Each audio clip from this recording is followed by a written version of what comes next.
Which is more difficult? Learning to swim or ride a bike? It's a rite of passage, isn't it? That first wobbly push on a bicycle, the ground rushing beneath. Or that hesitant submersion into water, the alien embrace of a new element. Learning to swim.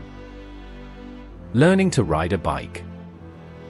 Two fundamental skills, often acquired in childhood, that mark a leap towards independence, a conquering of primal fears. But which ascent is steeper? Which mastery demands more from our bodies, our minds, our courage? Which, in its essence, is truly the more difficult conquest? Consider the bicycle. A marvel of engineering, yet inherently unstable.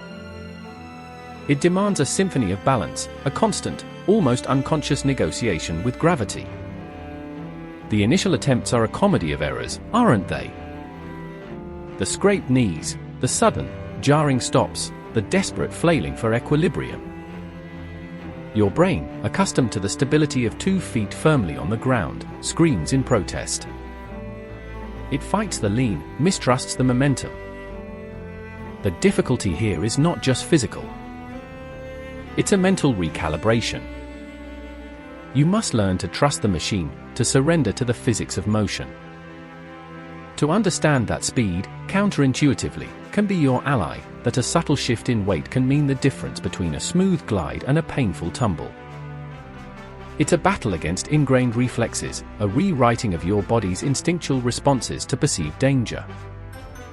And even once mastered, a moment of inattention, a patch of loose gravel, can send you sprawling, a stark reminder of the delicate truce you forged with an unforgiving machine. Now, turn to the water. An element so fundamental to life, yet so utterly alien to our terrestrial forms. Here, the challenge is not gravity in the same way, but something more primal, more immediate. The very act of breathing. Submerge your face, and instinct screams for air. The body fights the unfamiliar pressure, the loss of solid ground beneath. Learning to swim is an act of profound trust. Trust in your buoyancy, trust in your ability to coordinate limbs in a way that defies your land-based programming.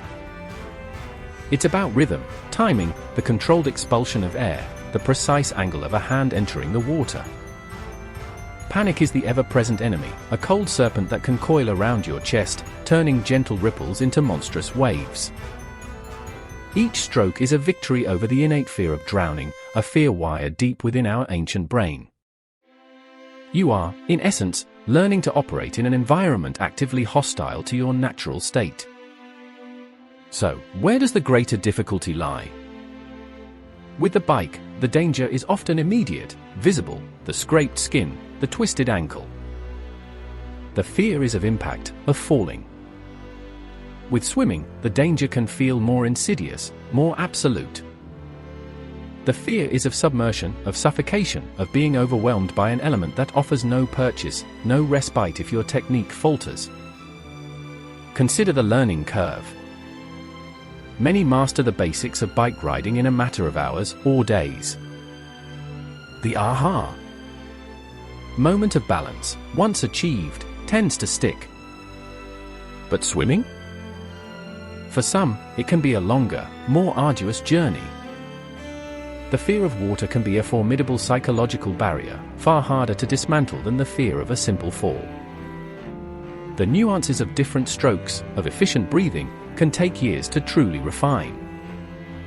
And what of the consequences of failure, mid-attempt? Fall off a bike, and you typically land on solid ground. Make a critical error while swimming far from shore, and the stakes are terrifyingly higher. The water is unforgiving of sustained panic.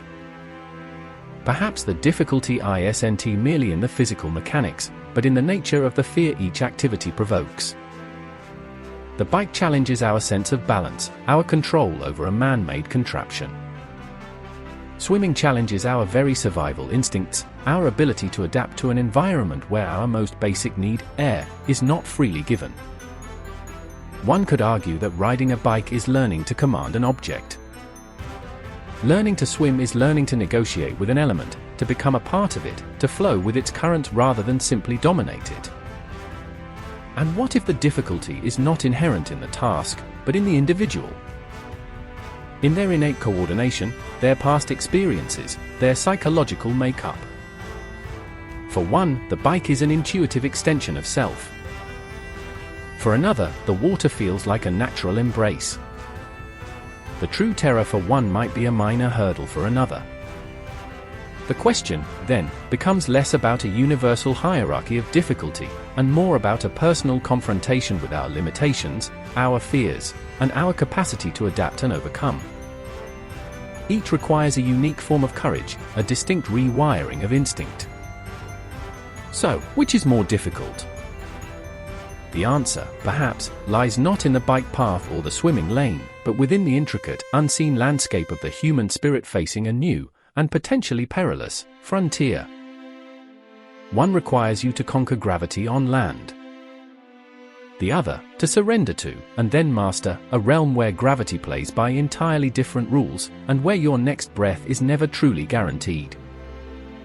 The choice of which is harder might just reveal more about your own internal fears than about the tasks themselves. And that, perhaps, is the most intriguing difficulty of all.